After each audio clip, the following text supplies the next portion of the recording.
Hello welcome D students. आज हम एलिजेब्रा का बहुत अच्छा क्वेश्चन करेंगे। हमें एक इक्वेशन दी हुई है एक्स क्यूब प्लस के एक्स इक्वल टू में 350। हमें एक्स का मान ज्ञात करना है। तो सो डी स्टूडेंट्स इसको सोल्व करना शुरू करते हैं। सबसे पहले मैं इसको इधर ट्रांसफ़र कर लेता हूं ताकि ये इसके इक्वल में जाए, जीरो के इक्वल में हो जाए। तो इसको मैं इधर ट्रांसफ़र करूंगा तो ये प्लस का दे रखा है, उधर माइनस का हो जाएगा। तो एक्स क्यूब प्लस के एक्स माइनस के 350 बराबर में ज़ीरो। अब हमें इसको ऐसे दो पार्ट में तोड़ना है ताकि ये क्या बन जाए, क्यूब बन जाए। किससे के क्या बन जाए, क्यूब बन जाए, ताकि मैं ए क्यूब माइनस बी क्यूब का कोई फॉर्मूला यूज में लूँ ताकि ये क्या हो जाए, सॉल्व हो जाए। तो हम जानते हैं 343 किसका क्यूब होता है सर, 7 का क्यूब होता है। 343 में मैं इसको 343 और माइनस के 343 और माइनस के 7 वापस ऐड करूंगा तो 350 हो जाएंगे। तो मैं वहां लिख लेता हूँ यहाँ पे एक्स क्यूब प्लस के एक्स मुझे तय रखा है, यहाँ पर कितना रख लेंगे 343 माइनस के 7। 343 और माइनस के 7 कितने जाएंगे, वापस से 350 हो जाएंगे, बराबर में जीरो।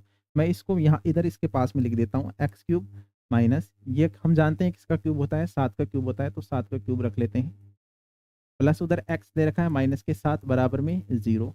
आपको पता होना चाहिए ए क्यूब माइनस का बी क्यूब का जो फॉर्मूला होता है, A cube minus B cube बराबर होता है ए माइनस के बी इंटू में A square plus B square plus के ए बी होता है। क्या होता है, प्लस के ए बी। तो इस फॉर्मूले में मैं क्या करता हूँ, इसको ब्रेक करता हूँ। यहाँ पर पहले एक्स दे रखा तो ए की जगह एक्स माइनस के 7, ए स्क्वायर मतलब एक्स का स्क्वायर, बी स्क्वायर मतलब 7 का स्क्वायर कितना होता है 49, प्लस के ए बी। ए की जगह कितना दे रखा है 7, और ये बी की जगह, ए की जगह एक्स बी की जगह 7, तो 7 एक्स कर लेते हैं, प्लस के उधर हमें कितना दे रखा है एक्स माइनस के 7 दे रखा है, बराबर में।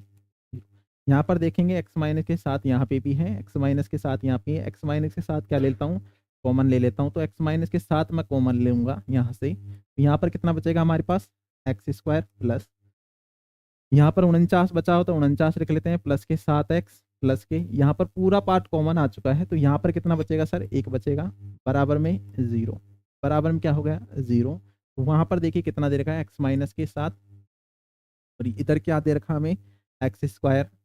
देखो 49 और एक कितने होते हैं सर, 50, तो 50 रख लेते हैं, प्लस के कितने दे रखे हैं 7 एक्स, 7 एक्स प्लस के 50 लिख लेते हैं पहले, 7 एक्स प्लस के 50 बराबर में जीरो। यदि ये पार्ट जीरो के बराबर है, एक्स माइनस के 7 बराबर में जीरो है, तो एक्स का मान कितना आएगा, एक बार तो फिर कितना आएगा सर, 7 आएगा। कितना आएगा 7, तो इसमें रख देते हैं एक्स का क्यूब कितना होता है सर, 7 का क्यूब 343, और एक्स का मान कितना दे रखा है 7, यहाँ वेरीफाई कर देते हैं, 7 का क्यूब प्लस के 7, 7 का क्यूब 343 प्लस के कितने होते हैं 7, बराबर में 350। तो यहाँ से तो वेरीफाई हो रहा है। एक और हमें इक्वेशन दी हुई है, इसको हम चेक करेंगे, इसको क्या करेंगे, चेक करेंगे।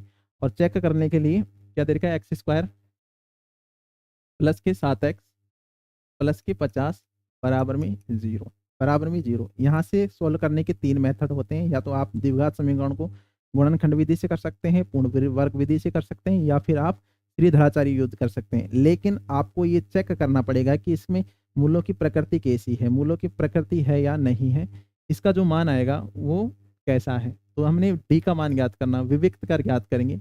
डी बराबर, सबसे पहले हम जो हमारी स्टैंडर्ड फॉर्म होती है उससे कंपेयर करेंगे।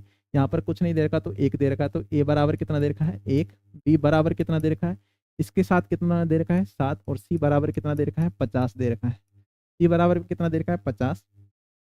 तो इसका मतलब हम क्या ज्ञात करेंगे, डी बराबर ज्ञात करेंगे। डी बराबर क्या होता है सर, बी स्क्वायर माइनस के 4ac होता है। डी बराबर, बी का मान कितना दे रखा है 7, 7 का स्क्वायर कर लेते हैं, माइनस 4 की जगह 4 रख लेते हैं, ए की जगह मुझे कितना दे रखा है एक दे रखा, तो एक रख लेते हैं। सी का मान मुझे कितना दे रखा है 50, तो 50 रख लेते हैं। 7 का स्क्वायर कितना होता है सर 49 होता है, कितना होता है 49, और ये कितने हो जाएंगे 200 हो जाएंगे, कितने हो जाएंगे 200। तो डी बराबर कितना आएगा सर माइनस के 151, कितने हो जाएंगे डी।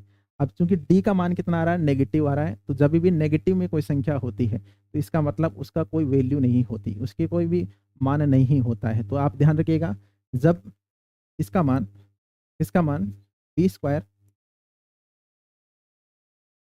स्क्वायर माइनस के 4ac बराबर में जीरो हो, तो जो दोनों मान आएंगे एक्स के जो भी क्योंकि पावर में 2 हैं तो उसके कितने मान आएंगे, 2 आएंगे। तो दोनों मान क्या होंगे, आपस में बराबर होंगे। कैसे होते हैं, आपस में बराबर होते हैं। बी स्क्वायर माइनस के 4ac का मान अगर 0 से बड़ा हो जाए तो जो दोनों मान आएंगे एक्स के मान, जो दोनों मान आएंगे वो आपस में क्या होंगे, भिन्न भिन्न होते हैं। आपस में क्या होते हैं, भिन्न भिन्न। दोनों मान आपस में डिफरेंट होंगे, डिफरेंट मान, दोनों मान अलग अलग होंगे, अलग अलग मान आएंगे। यदि बी स्क्वायर माइनस के 4ac का जो मान है वो क्या आता है, 0 से छोटा हो जाए, यानी जो 0 ही बड़ा हो जाए। जैसे माइनस का कोई है, जैसी ये संख्या आ गई तो इसका कोई भी मान नहीं होता है, कोई भी मान नहीं होता है, नहीं होता है। यानी इस पूरे इस वाला जो पार्ट था इसका तो कोई वैल्यू नहीं है, इसके तो कोई मान आएगा नहीं। एक्स माइनस के 7 बराबर में कितना है, एक्स माइनस के 7 बराबर में 0 है, तो एक्स का मान कितना आ जाएगा, 7। यानी इस प्रश्न में हमारा एक्स का मान कितना होगा, 7 होगा। तो डियर स्टूडेंट्स, आपको वीडियो कैसा लगा आप हमें कमेंट बॉक्स में अवश्य लगाए। वीडियो को लाइक कर दीजिएगा। Thank you for watching dear students, bye bye.